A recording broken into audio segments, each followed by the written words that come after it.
चाहूँगा, ध्यान से कभी भी कोई चीज़ के छूटने का कोई संबंध नहीं है। कोई ऐसा नहीं कि घर-बार छूट जाएगा, परिवार छूट जाएगा, संपत्ति को आप त्याग देंगे, ऐसा कुछ नहीं होता है। और उसका कारण भी है, क्योंकि ध्यान कोई एक चीज़ को छोड़ कर के दूसरी चीज़ को अपनाने के लिए कोई तरीका नहीं है, विधि नहीं है। यदि हम परिवार छोड़ के जाएँगे, मान लो परिवार छोड़ के चले जाते हैं, तो हम जहाँ भी जाएँगे, वहाँ भी कोई जगह है, वहाँ भी हमें रहना होगा। मान लो इस घर को छोड़ कर के झोपड़ी में चले जाएँ, संसार को छोड़ कर के हम जंगल में चले जाएँ, मान लो शहर को छोड़ कर के, तो उस जंगल में भी हमें झोपड़ी बना कर के रहनी पड़ेगी। तो वो भी एक तरह से उसी तरह की बात हो गई, जैसे इस घर में रह रहे हैं, वैसे झोपड़ी में रह रहे हैं। अब बात रही सुख-सुविधाओं की, दूसरी बात भी झोपड़ी में तो सुख-सुविधा नहीं होती, यहाँ सुख-सुविधा होती है। एसी में बैठे हैं, आराम से बैठे हैं और ध्यान की बातें कर रहे हैं, ऐसा भी सोच सकते हैं। तो फिर कहना चाहूँगा मैं दूसरी बात कि सुख-सुविधा छूटने से ऐसा नहीं है कि ध्यान घट जाता है। ध्यान प्रत्येक स्थिति को स्वीकार करने की घटना है। ध्यान का अर्थ होता है कि हमें जीवन में जो भी मिलता है, उसको हम स्वीकार कर लेते हैं। स्वीकार भाव हमारे भीतर पैदा होता है, पनपता है। स्वीकार भाव पनपता है। तो यदि घर पे मान लो एसी भी लगा है, मान लो सुख-सुविधाएँ हैं, तो उसका ध्यानी उपयोग कर ले, तो वह कोई स्थिति से कोई अलग नहीं हो रहा है। अपनी स्थिति से कोई बाहर नहीं आ रहा है। वह उसको ठीक है, स्वीकार भाव है कि भई अगर सुख है तो सुख स्वीकार है, दुःख है तो दुःख स्वीकार है। बेसिकली क्या फ़र्क होता है, मैं आपको बताना चाहूँगा कि जिस व्यक्ति के घर में सुख-सुविधा है, आप इसको देख लेना, अच्छी तरह वाच कर लेना, जिस व्यक्ति के घर में भी सुख-सुविधा है, यदि व्यक्ति वह गैर ध्यानी है, ध्यान को नहीं समझ पाता है या ध्यानपूर्ण जीवन नहीं जीता है, तो वह उस सुख-सुविधा में भी कुछ न कुछ अभाव महसूस करेगा। वह ये सोचेगा ये भी पर्याप्त नहीं है, इससे भी कुछ और होना चाहिए। कोई भी व्यक्ति संसार में ऐसा नहीं है कि उसके घर में सुख-सुविधा होने के बावजूद भी वह संतुष्ट हो। उसे हमेशा लगता है कि नहीं है, ये एक गाड़ी आ गई, एक कार है तो दूसरी और अच्छी कार खरीदूँ, और बढ़िया चीज़ आनी चाहिए, और ज़्यादा इकट्ठा कर लूँ, और ज़्यादा कुछ पालूँ। ये यात्रा जो है, ये गैर ध्यानी की यात्रा है।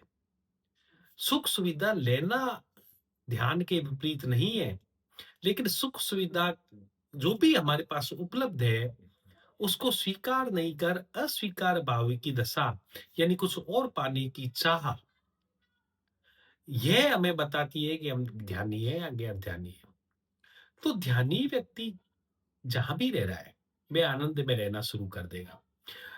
हमारा आकलन ये रहना चाहिए कि व्यक्ति जो हमारे सामने है, वह कितने आनंद में जी रहा है, कितनी शांति में जी रहा है। उपयोग कर रहा है किसी चीज़ का, उपभोग कर रहा है, उसमें कोई वो बात नहीं है। लेकिन वह उपभोग करने के साथ संतुष्ट है या नहीं है, उसमें भी वह आनंद ले रहा है या नहीं है, तो इससे पता चलता है कि वह ध्यानी है या गैर ध्यानी है, या उसे अध्यात्म से कुछ मिला है या नहीं मिला है। तो ध्यानी व्यक्ति के लिए ऐसा कुछ नहीं होता कि वह छोड़ के जाएगा भी कहाँ। हाँ, कभी वो जंगल में कोई ऐसी स्थिति आ जाती है कि जब उसको अभाव में जीना होता है, तो वह उस अभाव को बड़े बड़े आनंद से जीता है। और ऐसे लोग हैं, बहुत मेरी जानकारी में भी हैं, और उनकी अभाव में बहुत अच्छे ढंग से वो जी रहे हैं। तो ध्यान स्वीकार भाव से करता है, पहली बात।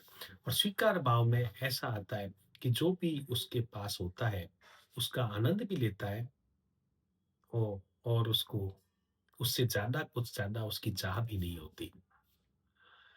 दूसरी बात जो मैंने बात अभी हुई थी, परिवार में रहते हैं, तो मतलब क्या है कि ये भी मोह नहीं है क्या?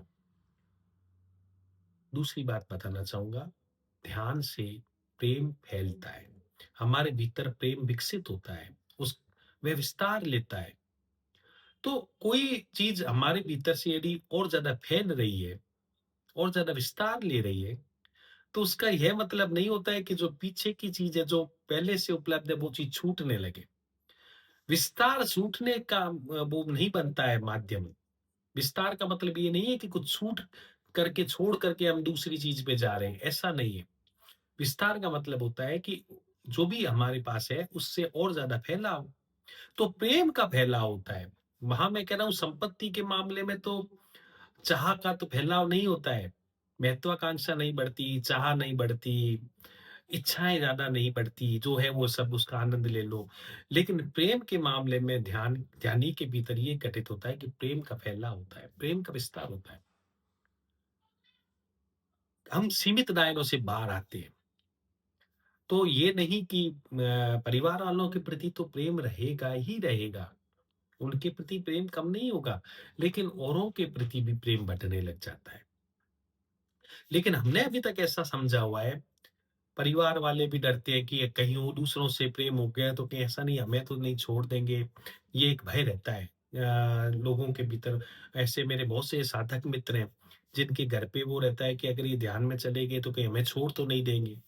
तो मैं उन्हें समझाता हूँ, नहीं छोड़ने की घटना तो है ही नहीं, ये तो और जोड़ने की घटना है। लेकिन जोड़ना भी कौन स्वीकार करता है? जोड़ने में भी भय है कि अगर हम हमारे अलावा भी लोगों को जोड़ने लगे, तो ये तो समस्या खड़ी हो जाएगी। तो ऐसा भय के कारण ये जो तनाव बढ़ती है घरों में, ध्यानी लोगों से कि परिवार वालों के झगड़े होते हैं, वो इस कारण से होते हैं।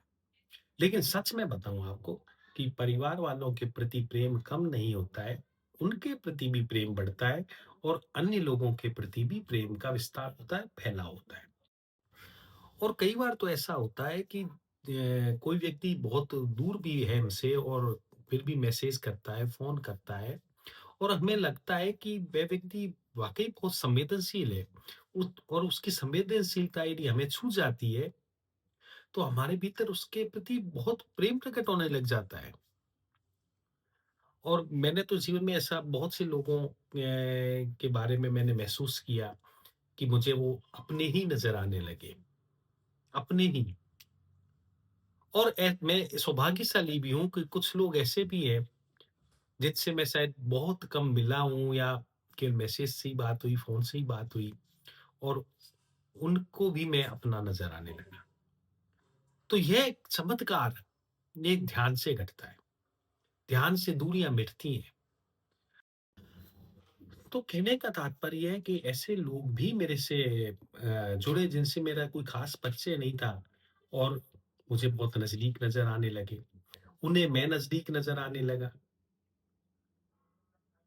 तो ये चीज़ घटना घटती है ध्यान के क्षेत्र में, प्रेम का विस्तार होता है, प्रेम फैलता है। लेकिन वो प्रेम फैलता है तो वो परिवार वालों के प्रति प्रेम कम हो ऐसा नहीं होता है। हाँ, मिलना-जुलना कम हो सकता है, वो एक अलग विषय है। मिलना-जुलना, बातचीत करना, गपबाजी करना, ये सब अलग विषय हो सकता है। लेकिन प्रेम मिलने-जुलने, बातचीत या गपबाजी पर निर्भर नहीं होता है। वह उसकी पहचान नहीं होती है कि आप किसी के साथ मान लो खूब अपना मन बहलाने के लिए जा रहे हैं, समय पास करने के लिए जा रहे हैं और आप सोचे प्रेम है, ऐसा नहीं है। जब प्रेम होता है तो हम किसी के पास समय पास करने के लिए नहीं जाते हैं, टाइम पास के लिए नहीं जाते हैं कि हमारा टाइम किसी तरह निकल जाए, ऐसा नहीं होता है।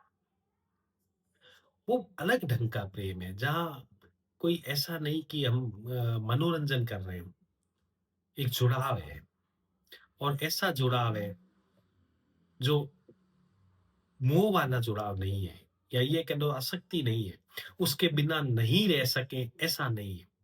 हम सामान्यतः जुड़ाव को क्या समझते हैं कि हम जिसके बिना नहीं रह सके, उसे हम मानते हैं कि प्रेम है, कि जिसके बिना हम नहीं रह सके, जिससे बहुत ज़्यादा अटैचमेंट है।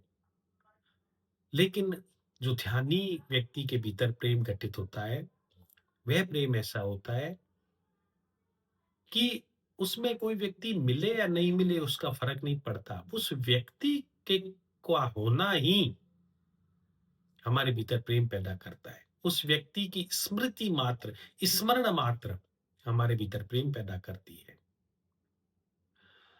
तो यह ध्यानी का प्रेम है। इसमें फैलाव ही होता है। तो छूटता कुछ नहीं है। बस हम और दायरा हमारा बढ़ता है, हम विस्तार लेते हैं और ये विस्तार ही आनंद है। प्रेम का विस्तार ही जीवन का आनंद है।